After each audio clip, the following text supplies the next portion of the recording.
What's happening, y'all? This is Mike D with Black Fathers Now, where we're bringing the village to the brothers. Every couple of weeks, you can look forward to a quick inspirational message or a thought-provoking guest with knowledge and wisdom, all geared towards helping you be the best father that you can be. We're bringing the village to you. Now it's your turn to do something with what you learned. All right, y'all. Let's go.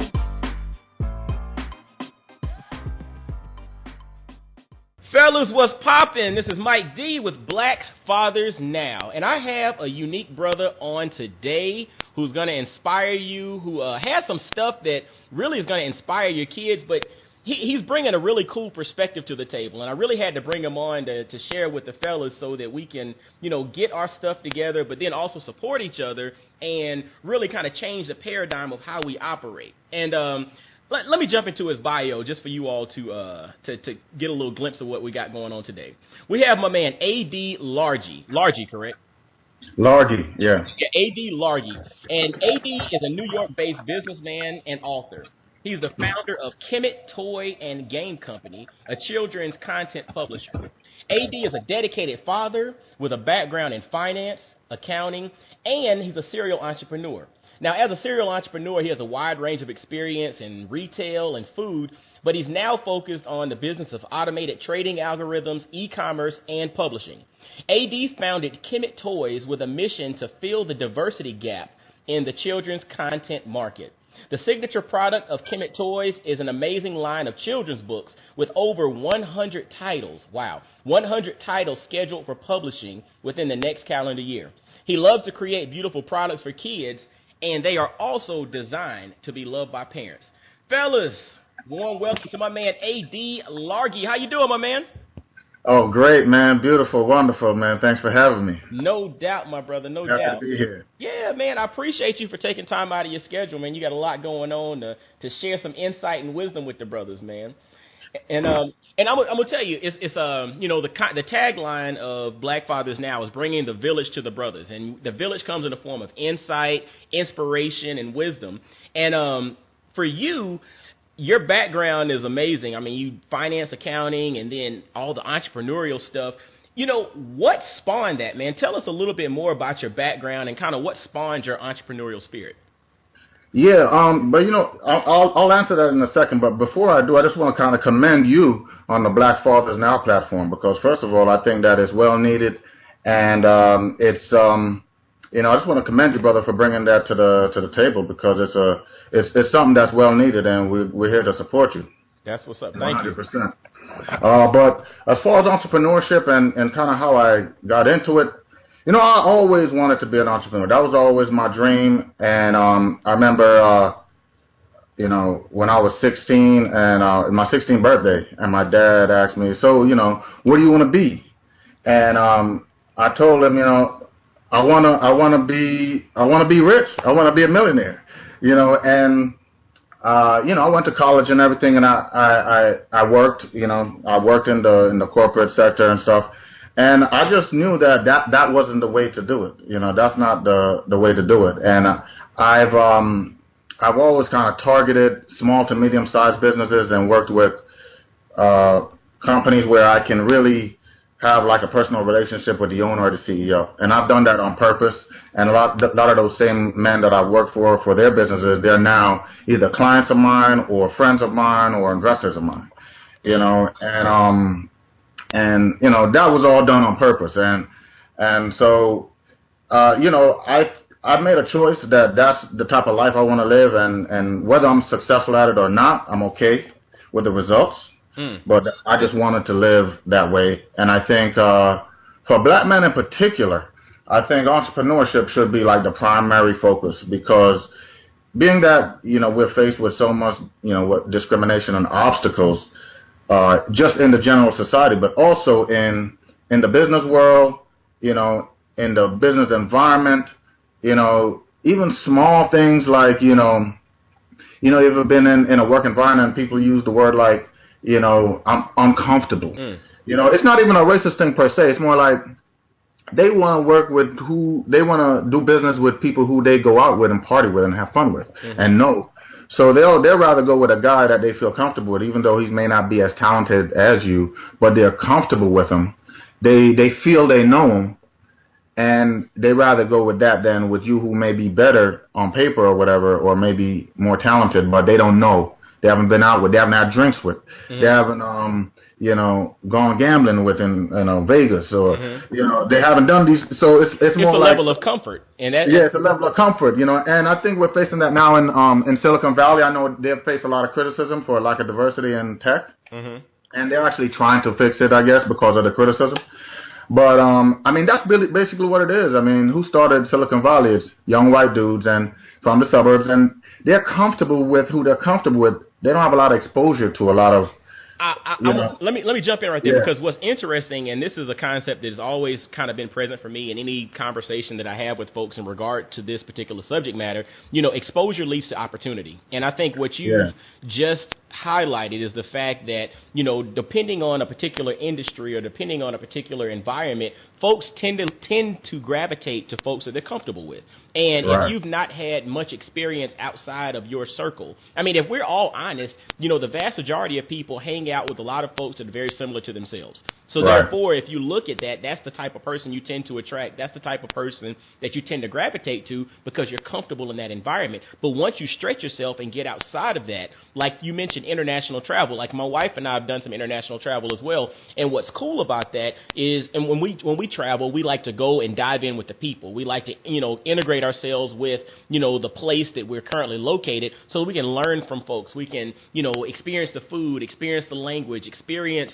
their particular culture, because at the end of the day, once you start doing that, you then become more comfortable with folks who are not identical to yourself. And so to your point, for us as black men, I agree wholeheartedly that entrepreneurship is the key. I mean, if you're called to do it. Now, there's some people who really don't need to do it, but if you do have an inkling of entrepreneurship and you have an inkling of starting something, it is a way to go, because to your point, that then puts you in different circles and allows you to, be in positions in which you can hire, or you can open up doors to people who might not get opportunities. But then the other part of it is, as you rise up in socioeconomic status, you then get on the same level with other people, and then that opens the opportunity for you to kind of bridge the gap and be an ambassador to them, for them to have experiences now with someone who might not have the same background. So exactly, yeah. So we're on the same page. And just to kind of piggyback off what you just say, I mean, I live in Harlem. It's historically a black community. Now, not so much anymore, because there's been a lot of gentrification and there's been a lot of diversification, with other races coming into the community. And I'm fine with that. I'm okay with that. I understand, the cycles of real estate and how that all works. But those are also things that we don't kind of understand a lot in our community, right? And all of a sudden you see a lot of other races moving into your community, and the price of rent and home prices are going up, and people are getting pushed out. And that's right. A lot of time our people don't even understand why is that happening. They think they blame racism, which there may be an element of that, but it's more like economic forces at work. That's right. And understanding economics properly. Right, and then people being in a position to take advantage of lower home prices and increasing, the value and benefiting from that, whole thing, while we may not be able to benefit from that necessarily, or see the opportunity, before it happens, and so, just in this community right here, most of the businesses, in history, like Harlem was one of those places where most of the businesses were black owned at one point in time. And, I know we kind of had like different stuff happen, crack epidemic, all kind of stuff. But now, where we are right now, I would say there's very few black owned businesses like in my immediate area. Wow. And that's probably true for a lot of places around the country. Right? You go outside and you go, whether it's the dry cleaner, local restaurant, or, just a convenience store, grocery store, these little things that you need in your community. Like a lot of them, they're not owned by us, and they're owned by a lot of times primarily immigrants from other countries. Like it could be Koreans, it could be there's a lot of like Yemenis in Harlem, like Arabs, and they're the one and they're the ones that really own the businesses here, and you've got to ask yourself as a black man, like, listen, why are they owning the businesses here? even a bike repair shop. Why do Russians own the bike repair shop here in Harlem? Mhm. So it's like, why? So, and then instead of I have a question for you then, though. yeah. Because you actually are in Harlem, you're in the epicenter of, a lot of the gentrification is going on in America. I mean, Harlem, I think, wasn't there a story recently where they were trying to rename Harlem to... Yeah, they're trying to rename it Soha. Yeah, so, yeah. But to that point, but it's more like a rebranding. That goes back to what you were talking about when it comes to PR and Yeah. black people. But then now you're kind of diving into the scenario of and I'm just asking your opinion on this. This is not something I guess we really planned on talking about, but it's kind of cool since we're here. How do we then educate our folks in these communities to understand the economics of their current position? I'm not talking about marching and protesting and all of that, but how do we understand it? Because you're an entrepreneur, you're a business guy, so you think about things from that perspective as well. Right. How do we then educate the folks that are in these communities to, empower and to understand the power that they have there to then them take advantage of it so that maybe if it's going to be gentrification, it's more internal gentrification versus, the people that were there no longer benefit from the resources that they're currently sitting on. Right. I mean that's a pretty challenge. That's a big challenge. It is. How do you really, it's a really big question. And it's almost like, all right, so are we going to try to re-educate the adult population, or we're just going to say, all right, we're going to have to just start with the kids. Mm-hmm. And my approach kind of has been, that's why I'm in the business of children's books and children's contests, because like I realize, we kind of got to start young. We got to start really young. Yes. And it's got to start with like, empowering people with their own self-image so they feel valuable. That's right. And they feel like, listen, I can do this. I can do things. I'm just as good as anybody else. And because they're not really seeing a distorted image of themselves, they're seeing a true image that shows that, hey, you know what? I'm empowered and I can do things just like anybody else. I'm gonna tell you right there, which is so powerful there, because I think about the name of your company, Kemet Toys, right? And then Right. I think about the fact that you are a father yourself, right? Right. And so, you look at that, you have a vested interest in the sense that the next generation is directly connected to you as a father. But then the whole notion of having positive self-image of things that relate to you or that you can connect to. When you mentioned the whole notion Kemet Toys, there's a lot of brothers out there that don't understand what you mean when you say Kemet and the connection to, predates Egypt and all of that. Let's go ahead and, to me, this is a great segue. Jump into, like, why you decided to name your company Kemet Toys and, kind of give a little understanding of Kemet itself. Absolutely. So, I did a lot of reading, trying to discover, self, and in that process, that's where I first kind of came across, the word Kemet and the understanding that, that is the Egyptians, meaning the ancient Egyptians, right? Not like the Arab country that we have now, but like the ancient Egyptians. I mean, they didn't call it Egypt; they called it Kemet, Mm-hmm. and that's like a tribal name that kind of goes back. I think it kind of goes back even in the Bible, something like it kind of comes out of the word Kush or something like that. It's connected somehow, but it essentially means black or black land or something along those lines. So there's always like rebranding going on, and then you almost have to look 3 or 4 words in the dictionary to find out what one word means. That's right. Because it's been changed so many times. So you look at Egypt, and then maybe you might have come across the word Kemet, and then Kemet might lead you to another word to where you actually find out, okay, well, what is this? Mm-hmm. And even the term African American, that's a pretty recent term. Mm-hmm. But then why? And that's kind of like the question, why change it?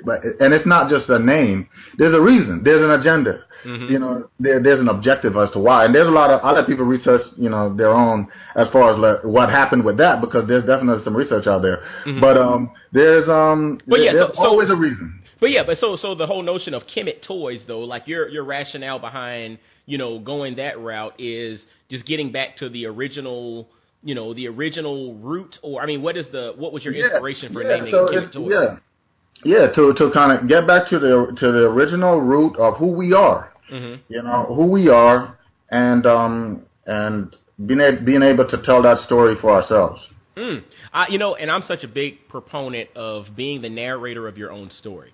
Because if you allow someone else to tell your story, then your story is going to be told from their perspective or with their, as you mentioned, agenda, in tow. And so to that point, we have to really own our stories, the good, the bad, and the ugly. We have to own it, but we also have to be the person to tell it because then we can come from an authentic place and give all perspectives and not just one side of the coin. Because if you only present one side of the coin, people don't have anything to balance that off against.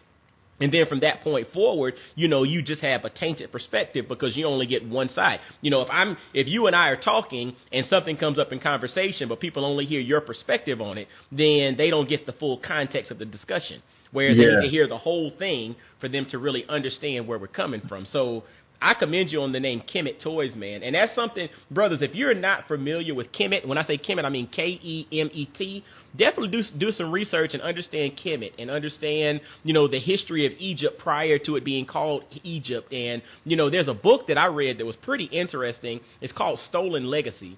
And Stolen Legacy really dives into you're nodding your head, so yeah, you know yeah, what I'm talking about. yeah. Because Stolen Legacy really dives into the whole premise of like all the Greek philosophers and all the things that came out from the great Greek philosophers, how that information was actually traced back to the Library of Alexandria and was stolen by Alexander the Great in his raid of Egypt. And so it's fascinating when you really get into the history of it all. And once you get into the history of it all, it makes you really want to dive into what is Kemet Toys. And so leading into that, tell me a little bit about Kemet Toys, like, some of the titles and, some of your flagship products.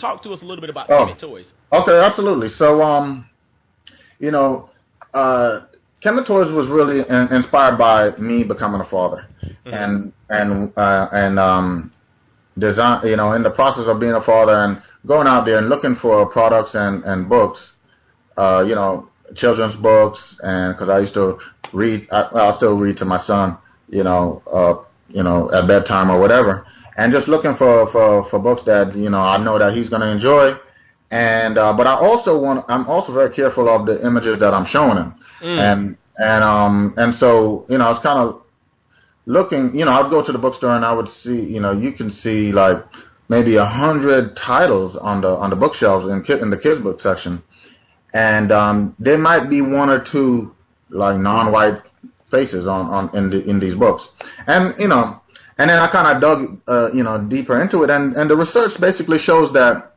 there's just not a lot of diversity in the kids books, kids content, kids products industry. Mm. It's pretty much dominated by Caucasian children and animals, Mm-hmm. right? And so the slice of the market that caters to the various minority groups, be it Hispanics or Asians or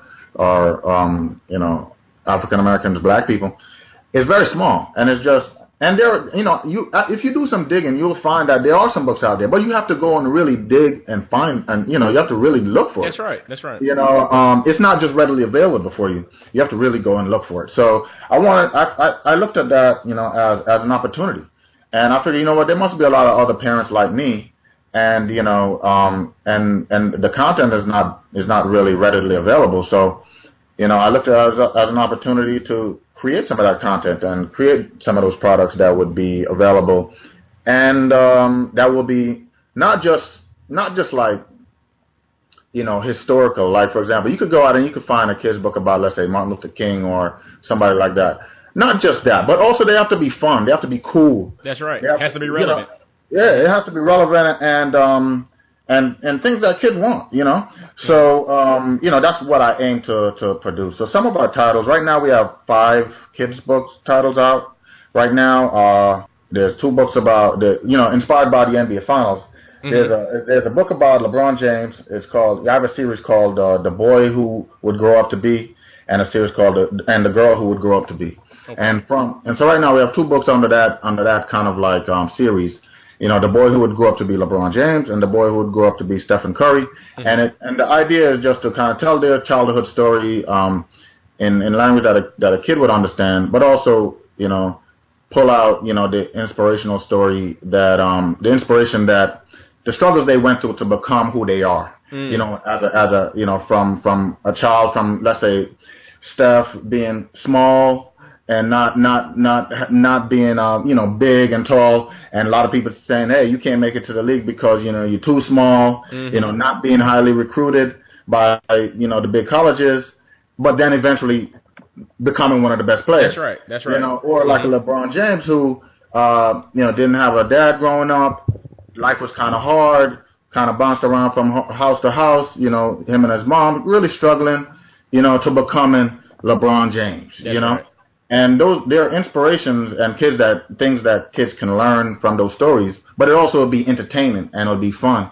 And these are heroes that kids look up to right now that, they could connect with and draw out some inspiration from their life, so that's kind of like what, and then, those are the most two recent titles, and there's also a book about it's a hip hop world, which is kind of like the history of hip hop, but in a way a child can understand. And that's also a inspirational story about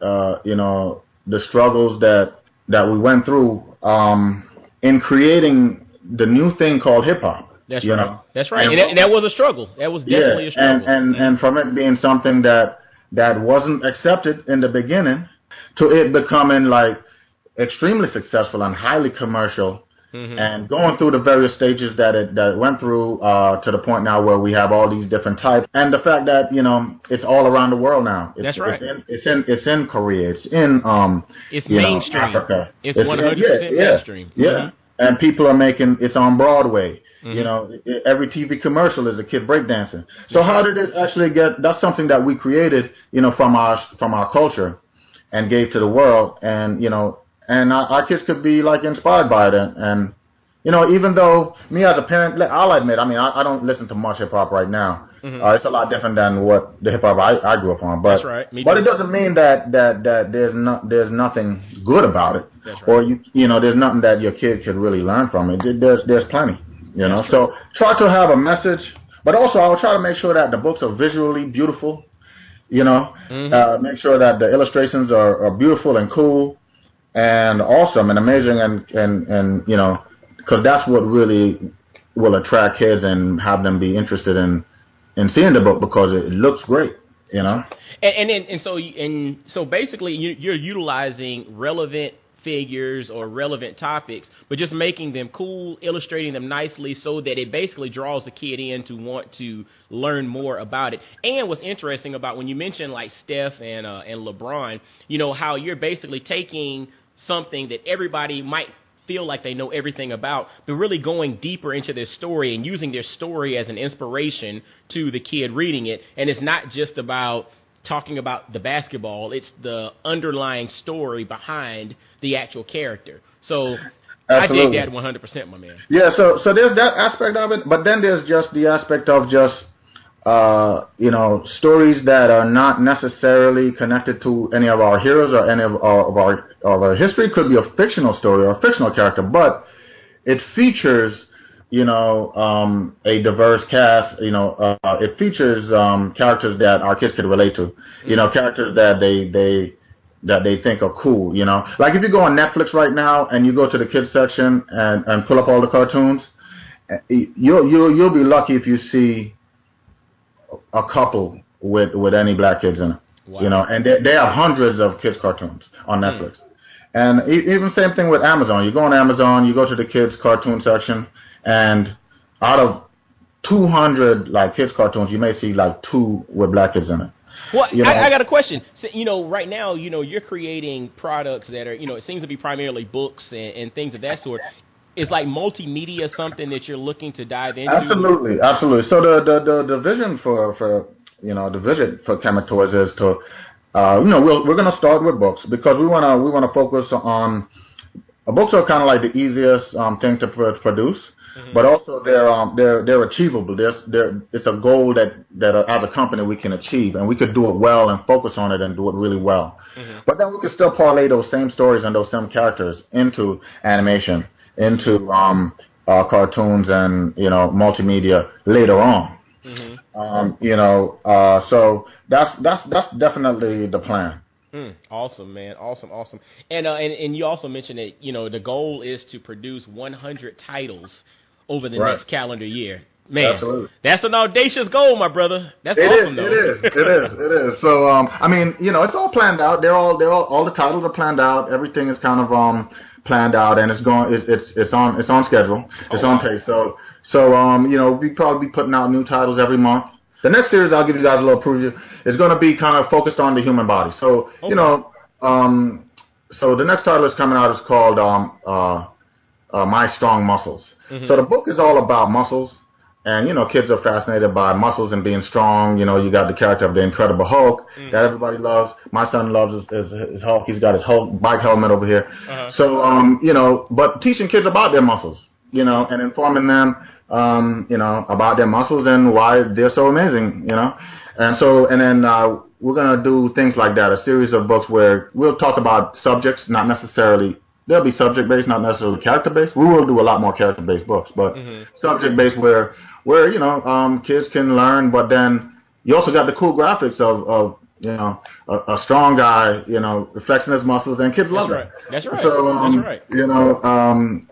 So we got a series of, muscles, bones. We're going to go into, My Amazing Bones. There's a book coming out called My Amazing Bones, which kind of teach kids about their bones, and things like that. And then there's going to be another one called My Amazing Skin that kind of teaches kids about their skin, not necessarily skin color, but just their skin. The largest organ in your body, right? Yeah, right. And so they'll be educated about their body, but inside the book, we're even though these books aren't necessarily quote unquote black stories. But the characters and how we're actually illustrating it is we're using we're adding diversity into those books to display our characters that are diverse within even those books, so they could really relate to it, and it doesn't have to be a story about a black person necessarily, to feature black or diverse characters. So that's what I'm talking about. And that's unique, man. And that's unique, and that's a way to also show that the world is different, the world is diverse, but then it just gives kids the opportunity to see characters and see experiences that they can directly correlate and directly relate to. So exactly. I commend you on that, my brother. So now, if somebody wants to, and I know there's going to be some brothers and it's some women that listen to this too, some sisters that want to go check it out, how can they peep the stuff that you have out there? Where can they see your... Okay. Yeah, absolutely. So, the best place is to go to kemettoys.com. That's KEMETTOYS, kemettoys.com. And then from there, we sell all our products through Amazon. So you can go on Amazon and purchase any of the books. You can purchase on your device or paperback. Okay. So you do ebook and you're an ebook and paperback. Ebook as well as paperback. And Kindle has a great program. It's called Kindle Unlimited. It's like a Netflix for books. Gotcha. I have it. It's like $9.99 a month, and then you can read like all the books you want. And so we're all our books are free for people who are part of that program. They could read all the books for free if you're a member of Kindle Unlimited, or if not, then you could also just get the books. And the books are very affordable. We don't try to go crazy with the price. Keep it very affordable. And yeah, so website. We're also on the social media platforms, Instagram, Facebook, Twitter as Kemet Kids. And our website is Kemet Toys. Okay. And we're also on Amazon as well. So, yeah, man, anybody could feel free to reach out to me through any of the social media platforms or email me. My email address is on the website. Be happy to interact. I love to interact with the audience and get feedback. And one of the things we do is people should definitely get on our email list, right? That's on the website, because before I launch the book, we like to do a free review period. Okay.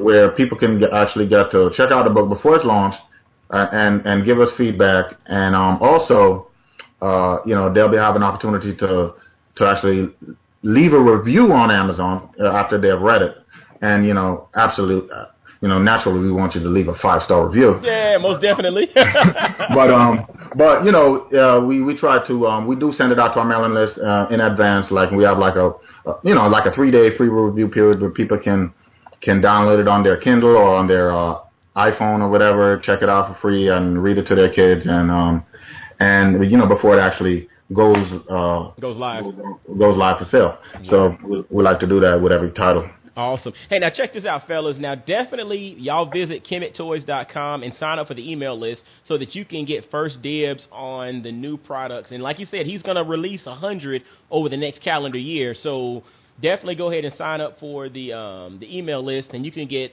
first dibs on checking that stuff out, being able to leave a review, but then also exposing your kids to these dynamic characters that look like them, that have experiences that they can relate to. Yeah, and I love reading those reviews. You go on Amazon and you see when you see people really appreciate it, and customers really say, "Wow, my kid really enjoyed this. We really, thank you for doing this, thank you for finally something, that we could connect to, those that's really why I do this. I like to hear those type of comments, that people are really appreciating it, Awesome, man. Awesome. Well, fellas, I mean, real talk. AD dropped some wisdom. He dropped some insight about life, about business, about entrepreneurship, understanding economics, a little insight into Harlem and the dynamics of Harlem, his inspiration for starting Kemet Toys, and y'all just got to connect with the brother and make sure when you get on social media, and I'm going to have all his information in the show notes. When you get on social media, Kemet Kids, and connect with him, make sure you let him know that you heard about him on Black Fathers Now, the podcast.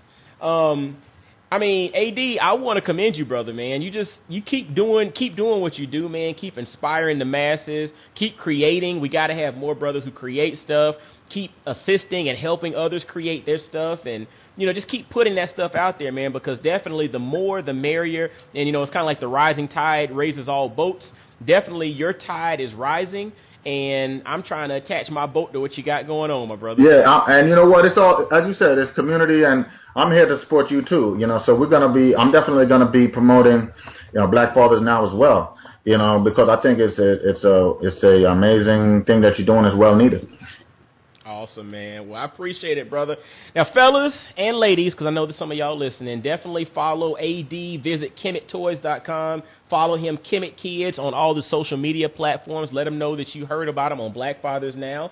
And y'all, as always, definitely follow at Black Fathers Now on Instagram, Facebook, Twitter. Visit BlackFathersNow.com. Definitely, if you're on iTunes, Stitcher, SoundCloud, Google Play, iHeartRadio, wherever you're listening to this particular podcast, leave us a review. Let us know what you think about it, man. And we like 5-star reviews as well. But yeah, man. And also, this episode has been brought to you by BlackFamilyApparel.com, where you can get some dope apparel that celebrates the Black family. So check out BlackFamilyApparel.com. And until next time, y'all be blessed, well, and wise. And we'll holler at you. Peace. Yo, fellas, I hope you enjoyed today's episode. And always visit BlackFathersNow.com, as well as follow Black Fathers Now on virtually every social media platform you can think of. Instagram, Facebook, Twitter, everywhere. Just follow us and engage with us, man. Look forward to hearing from you. And I guess until next time, I'll holler at you. Peace.